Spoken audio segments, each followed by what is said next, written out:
اگر آپ کو ہماری یہ ویڈیو اچھی لگے تو ہمارے چینل محفل ذکر کو سبسکرائب کرنا نہ بھولیے گا۔ شکریہ۔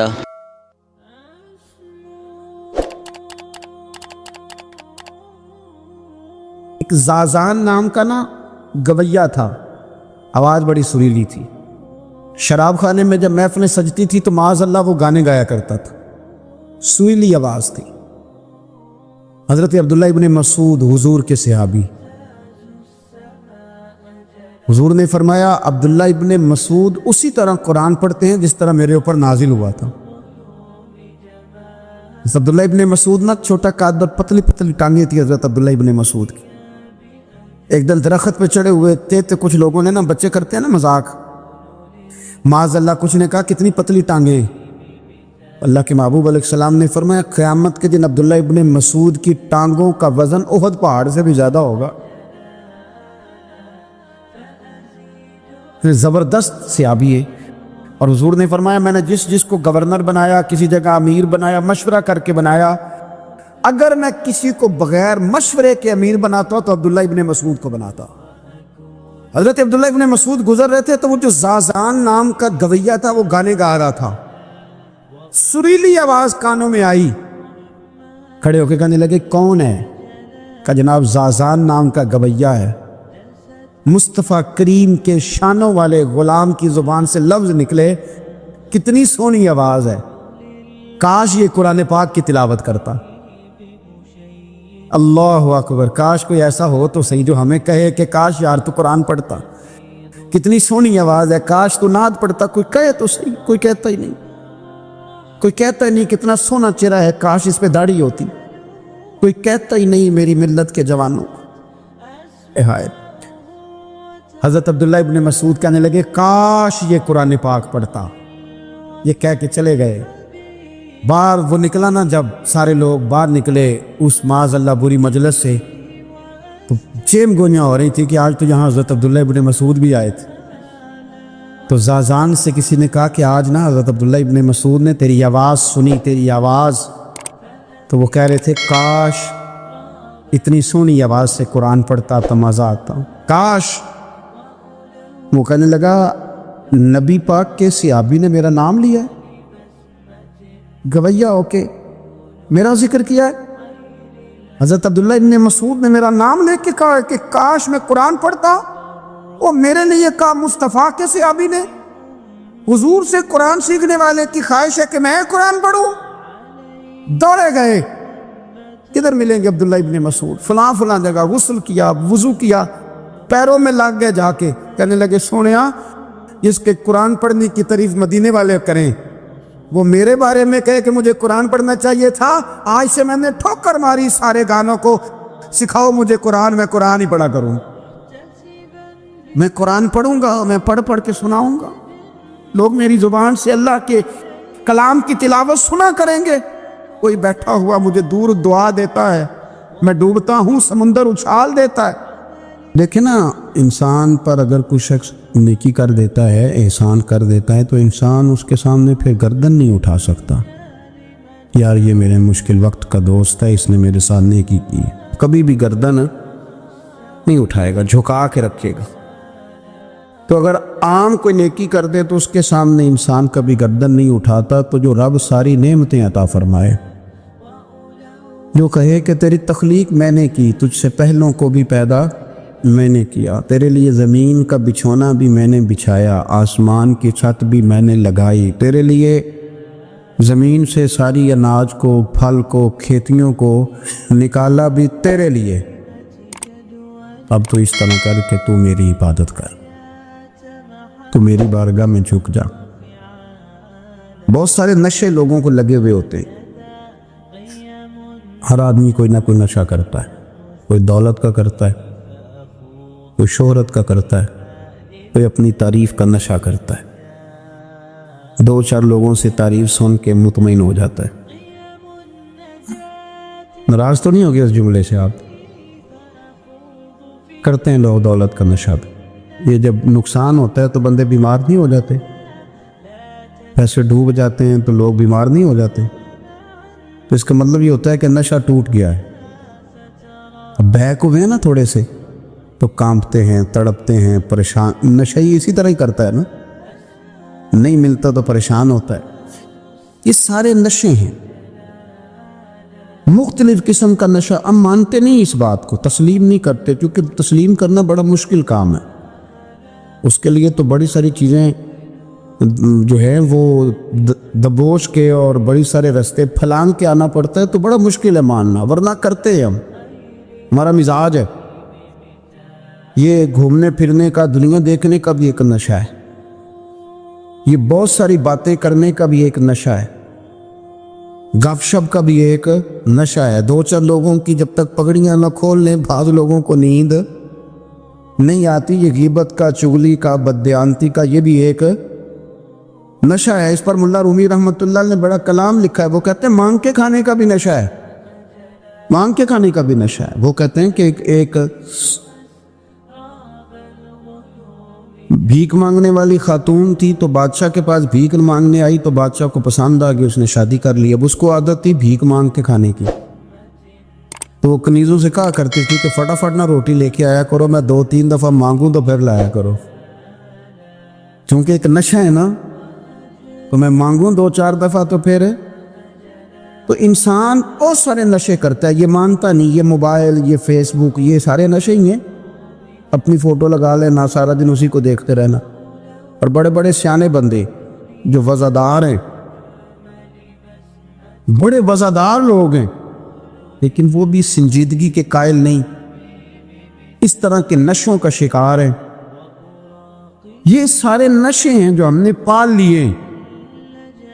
ہمارے صوفیاء, ہمارے بزرگ فرماتے ہیں کہ تم اس طرح کرو, اگر سارے نشوں سے بچنا چاہتے ہو تو سجدے کا نشہ شروع کرو, سجدے کا نشہ شروع کرو. یہ نا اقبال کہتے ہیں, عطار ہو, رومی ہو, رازی. آپ بات کو سمجھیں, عطار ہو, رومی ہو, رازی ہو, غزالی ہو, کچھ ہاتھ نہیں آتا بے آہ سحرگاہی. کہتے بہت بڑا صوفی ہو جیسے فرید الدین عطار تھے, بہت بڑا تصوف کا امام ہو جیسے امام غزالی تھے, بہت بڑا تفسیر کا استاد ہو جیسے امام رازی ہو. عطار ہو, رومی ہو, رازی ہو, غزالی ہو, پر کچھ ہاتھ نہیں آتا بے آہ سحرگاہی. اگر سویرے اٹھ کے روتا نہیں نا اللہ کی بارگاہ میں, اگر تہجد نہیں نہ پڑھتا, تو کچھ ہاتھ نہیں آتا بے آہ سحرگاہی. پھر اس کو کوئی چیز نصیب. میری بات کی سمجھ آ رہی ہے آپ حضرات؟ جب تک آپ سویرے نہیں اٹھتے, آپ اللہ اللہ نہیں کرتے, آپ کو نوافل کا چسکا نہیں, عبادت کا مزہ نہیں. فرمایا میری عبادت کرو, یہ شوق پیدا کرو, میں نے تمہیں پیدا کیا ہے. ہم لوگوں کے نشے, مختلف نشے, بڑا عجیب رنگ ہے. محفل کی صدارت کرنے والے بڑے پیر صاحب, بڑے القابات, بیچ میں سے بندہ تلاش کرنے سے بھی نہیں ملتا, اتنے بڑے لقب ہے اس کے. لیکن وہ ساج سمر کے 2.5 گھنٹے بیٹھا رہا محفل میں, اور نماز کا وقت آیا تو اس نے مختصر سی پڑھی اور نکل گیا. ہلکے سے سجدے کیے. اتنا بڑا عشق رسول, نعت خواں, ہو کیا بات ہے. اور عشق رسول کا بہت بڑا پیغام اور بہت بڑا مبلغ. وہ بیچارہ سمجھ ہی نہیں سکا کہ اللہ کے رسول نے فرمایا تو نماز پڑھ, میری آنکھیں ٹھنڈی ہو جائیں گی. تو یہ نشے کے عادی تو ہیں, پر حقیقت کے قائل نہیں. یہ بس ٹھیک ہے, خوابوں کی دنیا میں لوگ زندہ ہیں, پر جن کو یہ جو نشہ تھا نا عبادت کا, یہ میرے رسول پاک کی چاہت ہے, یہ میرے نبی کریم علیہ السلام کی. آپ دیکھیں نا, حضور مہینوں جا کے غار حرا میں بیٹھتے. کیا وہاں تبلیغ کرتے تھے؟ کوئی کتاب لکھتے تھے؟ رسول کریم علیہ السلام مہینہ رہتے غار حرا میں. کوئی نہ مجھے دیکھے, کوئی نہ مجھے ملے. حضور یہاں کیا ہے؟ فرمایا میں اپنے رب کی عبادت کروں گا. نبی کریم علیہ السلام نے سجدوں کے ساتھ پتھروں اور پہاڑوں کو آباد کر دیا, سجدوں کے ساتھ. آپ کا سجدہ آپ کو بہت ساری چیزوں سے چھڑا لیتا ہے, یہ بہت ساری جگہوں سے جھکنے سے بچا لیتا ہے. صوفیاء, اولیاء یہ کیا کرتے تھے؟ یہ سجدے کا ذوق ہی تو پیدا کرتے تھے. سجدے کا ذوق. شاہ عبدالعزیز دباغ رحمۃ اللہ تعالی علیہ